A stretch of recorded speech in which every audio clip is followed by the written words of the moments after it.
Number 7 વડીલોથી વિકાસ. વડીલો પ્રત્યેનો વિનય એ મારા ને તમારા વિકાસનું કારણ છે. વડીલો પ્રત્યેનો જે આદર ભાવ છે એ મને ને તમને દિન પ્રતિદિન આગળ ને આગળ આગળ ને આગળ આગળ ને આગળ વધારનાર છે.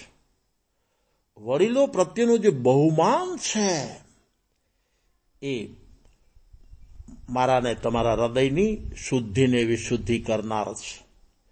શુભ ભાવનું સર્જક છે. જે જીવાત્મા હોય જીવનની અંદર નાસીપાસ થવું નથી,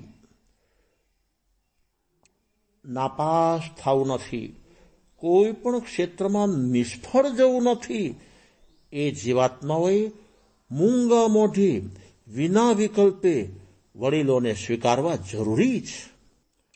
સંવંત 2044-45 જીવંત બની ગયેલો કિસ્સો છે.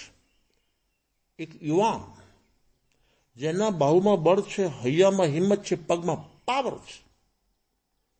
એ જીવાત્મા આજે રોતી માંદલ થઈને નિર્માલ્ય ભાવ લઈને મુંબઈથી છેક શ્રીનગર સુધી પહોંચ્યો છે. ગુરુદેવને મળવું છે, ગુરુદેવને મળવું છે, ગુરુદેવને મળવું છે. એનું હૃદય રડી રહ્યું છે. એની આંખમાંથી અશ્રુની ધારા ચાલી રહી છે. કા ભૈયા કઈ વેદનમાં છો? ગુરુદેવ, આ છેક બોમ્બેથી અહીં સુધી ખાધા પીધા વગર તમને મળવા માટે આવ્યો છું. હું બહુ મૂંઝાઉં છું, બહુ મૂંઝાઉં છું, બહુ મૂંઝાઉં છું. અરે, આટલી નાની ઉંમરમાં મૂંઝવણ શું? તમારી ઉંમર થઈ હોય તો 35-37 વર્ષની ઉંમર છે. આટલી ઉંમરમાં વળી મૂંઝવણ શું છે? ગુરુદેવ, મારી મૂંઝવણ હું કોઈને કહી શકતો પણ નથી અને જીવનથી સહી શકતો પણ નથી.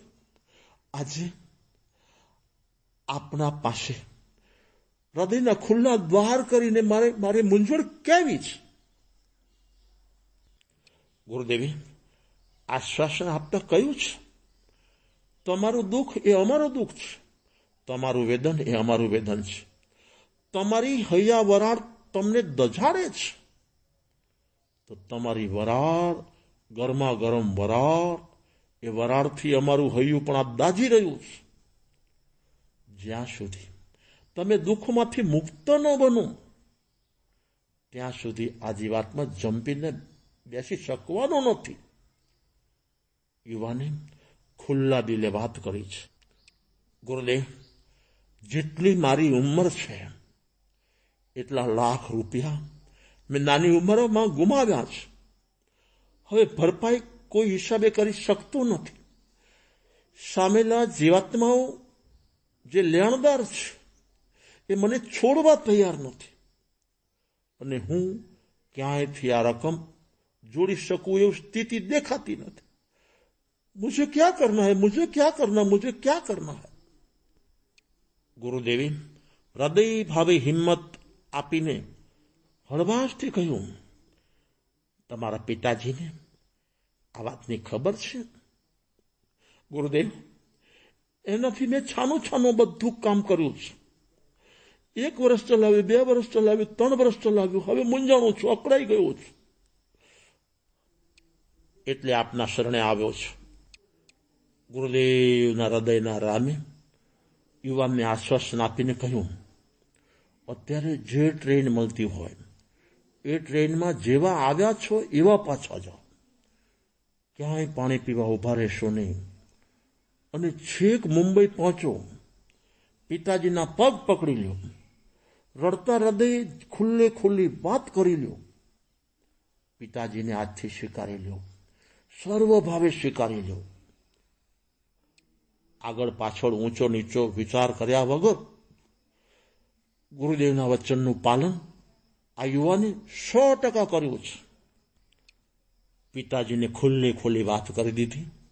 પિતાજીએ પોતાના સંતાનનો આજે વાહો થાબડ્યો છે. બેટા, ગભરાઈશમાં, મૂંઝાઈશમાં, અકળાવાની કોઈ જરૂર નથી. રામાદાદાની કૃપાએ બધું બરોબર થઈ જશે. માત્ર 1, 2 ને 3 વડીલોને રિંગ કરીને તો સામેથી દરેકનો સાથ અને સહકાર મળી ગયો અને ક્ષણમાં 30-35 લાખની રકમ ભરપાઈ થઈ ગઈ. આ વડીલોનું કર્તવ્ય, આ વડીલોથી આપણો વિકાસ, આ વડીલોથી આપણી મૂંઝવણ પલાયન થઈ જાય છે. જે જીવાત્મા વડીલોને ક્યારેય અંધારામાં નહીં રાખે, વડીલોને સાથે ને માથે રાખશે, એ જીવાત્મા 100% તનથી પણ સુખિયા થશે, મનથી પણ સુખિયા થશે અને આગળ વધતા સ્વભાવ સુખિયા પણ બની શકશે. બસ આજે આટલું જ.